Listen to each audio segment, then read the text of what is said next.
Je to presne 20 rokov od teroristických útokov 11. septembra. Pri páde dvojičiek a ďalších útokoch zahynulo takmer 3000 ľudí. 20 rokov po útoku svet bilancuje, zmenila sa letecká doprava, bezpečnosť, sledovanie občanov a bilancuje sa aj 20 rokov vojny v Afganistane. Ako to v ten deň vyzeralo, sa dnes pýtam Hasiča, ktorý priamo pri World Trade Center 11. septembra zasahoval a prišiel na pozvanie americkej ambasády. James Manahan, welcome. Oh, thank you very much.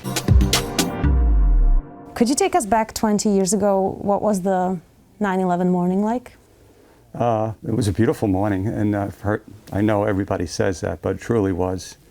And I was working that day in a firehouse, maybe 6-7 miles away. And about 15 minutes before 9, that's when the world changed. And it was announced that an airplane struck the World Trade Center. But the original reports was a small plane. But as soon as you saw it on TV, you knew it was not a small plane. Not a small plane at all. So at what point did you realize that it was a terrorist attack?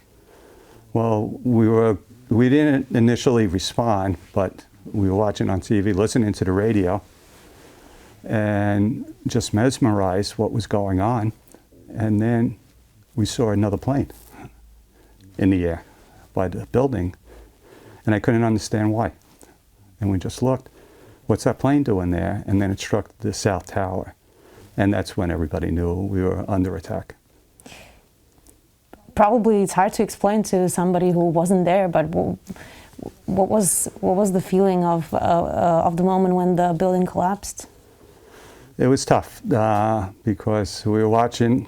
I was still in my firehouse because we were coordinating our off-duty firefighters to come into work, and we were staging them at different locations.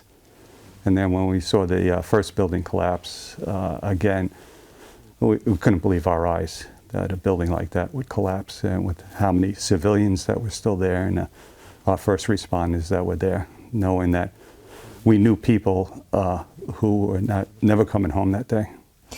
The New York City Fire Department lost 343 firefighters that day, almost half the number of on-duty deaths in the department's 100-year history. Yeah.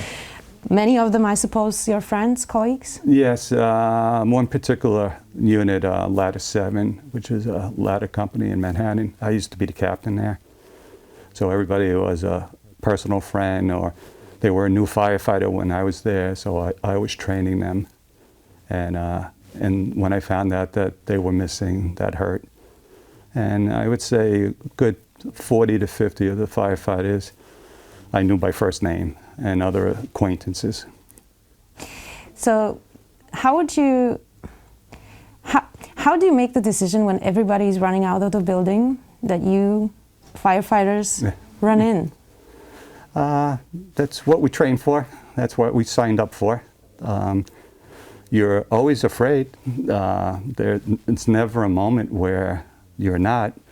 All of us are, but you rely on your training and your teamwork, and know that you're trying to help people. I did watch a documentary about 9/11. One of the firefighters said that it looked like an apocalyptic scene from the Walking Dead series. Everything was covered in dust. Yes. Everything went silent. Is it correct? Do you remember this way? I describe it as a nuclear winter. When I first got down there, after both buildings collapsed, if you were on the west side of Manhattan, which was still sunny, you would look towards New Jersey and the sun was there. But if you were on the east side where the wind was blowing, that was the nuclear winter. And I vividly remember there was no color. It was gray. And the other thing I remember, there were no cries, no screaming, and there was no office furniture. All you saw was dust, concrete, and steel. After a couple of days, you were like, where are the file cabinets? Where are the desks? Where are the telephones? They were disintegrated. A lot of papers scattered throughout lower Manhattan, and everything else was gone. What was the aftermath when you came to ground zero the day after? Well, I got there. I was there for 36 hours straight. It was still very chaotic. We lost our command structure. Some of the highest ranking chiefs perished that day. Other chiefs took over, tried to organize it. but it took a couple of days to start getting a handle on operations. There were still fires getting on? Oh, the fires lasted for months. The initial fires of the smaller buildings in the Trade Center, they were probably extinguished within 2 days. One of the other things I remember is being there and seeing an 8-story office building fully involved in fire, and saying at any other time this would have been the biggest fire in most people's lives. And at this point it was nothing compared to what we just suffered. I know it's hard to talk about it, but you immediately started to look for survivors after the building collapsed. Were there any survivors? No, the only survivors was a group of firefighters, a couple of police officers, and a civilian who were trapped in the North Tower in the staircase. The building collapsed around them. It's a miracle that they survived. And I spoke to the fire captain that was in that tower, and he didn't realize what happened. He didn't know the whole building came down. And he was calling on his radio to say, we're trapped in the staircase, somebody come get me, we're in the A staircase. And people who heard it said, where's the A staircase? Because the building is gone. But they were eventually able to locate them by the end of the day and got them out. Then it changed to search for victims? Yes, yes. How do you remember these weeks and months of work? It was hard. You volunteered, right? Yes, yeah. You went down there. At first, you were there every other day, and then working in your firehouse. Then you started going to funerals on your days off. But and then as we started getting handle on things, they asked people to volunteer at a month at a time. So I did that right away. And I was supervising recovery operations. And one particular day, I remember they were taking down the steels. If you remember the pictures afterwards, the large pieces of steels that were sticking up in the air. Yeah. And they were working on cutting that down. And they were warning everybody at a certain time, stop working. We're going to drop these pieces of steel. And we just discovered the bodies of 5 firefighters. They were like preserved too. And so there was a mad rush to take these victims out. They were our own people. And we kept on getting over the radio, okay, everybody cease operations. And I would get on the radio and say, no, we're not ceasing operations. And when I told them why, they just shut down all operations. So we were able to remove fellow firefighters. It's 20 years. Is it still hard to talk about it? Yeah, it helps talking about it. I don't believe in keeping things inside. You know, it's going to hurt you if you do. But I had good family support. I'm still in contact with firefighters that I worked with. We still hang out together. And we still talk about it, but not all the time. Just like on the anniversary dates, we talk about it. Every year on the anniversary, you rewatch the nightmare, basically, right? In the TVs, in every show, there are pictures of the 2 buildings collapsing with your friends, with your colleagues, with many people. Is it hard to see it every year? At times, and sometimes no.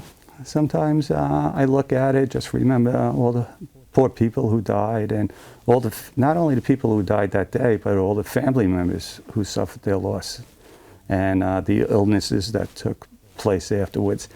Those are the things that kind of jog my memory when I see the pictures saying, well, I know a bunch of firefighters who died from cancer after the Trade Center who got seriously sick. And then also the civilian families and the construction workers that were down there and the police officers, and how it affects all those people. And so many, my kids were like 10 and 12 at that time. And they were in school when the towers collapsed, and it was on TV, they put it. And there was another firefighter's child in the classroom, and he never came home that day. And I do think about that a lot, how some kids were watching this, watching the buildings fall, and knowing their dads or mothers are working there, and how hard it's been for them for the last 20 years. You've mentioned cancer and after effects of the terrorist attacks. Studies have shown that those exposed to World Trade Center dust were more likely to develop lung problems, respiratory symptoms, asthma. How many of the first responders have or had these kind of problems? They just came out with the report. The fire department's been doing a great job monitoring everybody's health. We all get medicals every year. And their last statistics on the 20th anniversary is out of the 15,000 civilians, paramedics, and firefighters that responded, 70-75% have long-term health issues. And on one hand, our chances of cancer are higher and lung disease. But on the other hand, we're monitored so closely by the fire department that they identify these diseases earlier than the general population, and they get us to the best medical care that you could possibly find in the world. So we're twice as likely to get cancer. We're also twice as likely to survive because of the early detection. 7 in 10 Americans said they had experienced depression since the attacks. Mm-hmm. The New York Office of Mental Health estimated more than 33,000 showed symptoms of PTSD. Mm-hmm. How hard it was to move on? I mean, not physically, but mentally. Certain events triggered memories. Because between working at the site and then working at the firehouse, it kept your mind occupied, but as time went on, you would get triggered by something kind of silly, that all of a sudden a memory of somebody that you worked with, like one of the new firefighters that came to my firehouse and I trained, and all of a sudden I think, oh, he's gone. So it's nothing like major, it just pops up. Small things. Yeah. Small memories, yeah. So 20 years after the attacks, there are still people that believe in many conspiracy theories. What would you say to them? Well, I sat in a lot of conferences of evaluation of what happened with engineers, building engineers, and scientists. And I believe the contributing cause was 20,000 gallons of aviation fuel thrown into a building that was structurally different than most high-rise buildings. The Trade Center was built with extremely thick exterior walls, and the interior was lightweight metal holding up the inside, where a traditional skyscraper is heavy beams throughout the building. And the exterior walls are what we call a curtain wall, which is glass in most cases. So once that fire ignited inside the building, those small steel webbing that's holding up the floors melts at 1,500 degrees, which the fires were way above that. So they buckled, and the weight of the interior, if you watch the videos, the interior of the building is collapsing and pushing those exterior walls out. So scientifically and by engineers, I would say those are the factors why those buildings collapsed. Does it make you angry, the conspiracy theories? Yes, extremely, because I know people are going to believe what they want to believe. The internet certainly doesn't help. But, and people have approached me about this, and I do, because we lost so many people, first responders, civilians, people got sick, and if, you know, somebody across the world, across the country is second guessing this or leading with the conspiracy theory, it makes you angry that, you know, people lost their lives for this. Final question. How did 9/11 change the United States, New York City, and yourself? How did it change you? Well, it was what we say is our generation's Pearl Harbor. It did bring the country together. The support from the country and the world was amazing, and it was uplifting with so much support. That's why when I was contacted by the embassies to represent the fire department, I thought this would be a good way of telling people we appreciate your support, because we do have the motto in the fire department, never forget. And knowing that originally the embassy in Prague reached out to me and said, every year we have an event on the Charles Bridge, and there's a plaque there. I said, wow, you know, not only in the United States never forget, but in other countries they're never forgetting. And I want to be able to bring that back and let people know that people through the world never forgot the sacrifices given. And as far as changing the fire department, there was a lot of studies, what went right, what went wrong. And we took those studies and we did just about every recommendation to it. It took years, it took a lot of money, but we're in a much better position to respond to catastrophic events now. And what about yourself? How did it change you? I threw myself into my work. Well, first of all, I want to tell you that after the events, I always gave my kids and my wife a little extra hug when I went. Because, you know, even though it was a dangerous job, I never really thought about it. So it made you appreciate your family more. But a lot of the projects that were recommended, I got involved with a few of the projects, and it took a lot of time away from home to do these projects, but by keeping busy, knowing that I was doing something good to help protect the future. And we always had a saying when I first started in the fire department. Somebody told me, when you retire, you want to leave the job a little bit better than when you arrived. And then when 9/11 happened, I was saying, boy, if I retire now, I can't do that.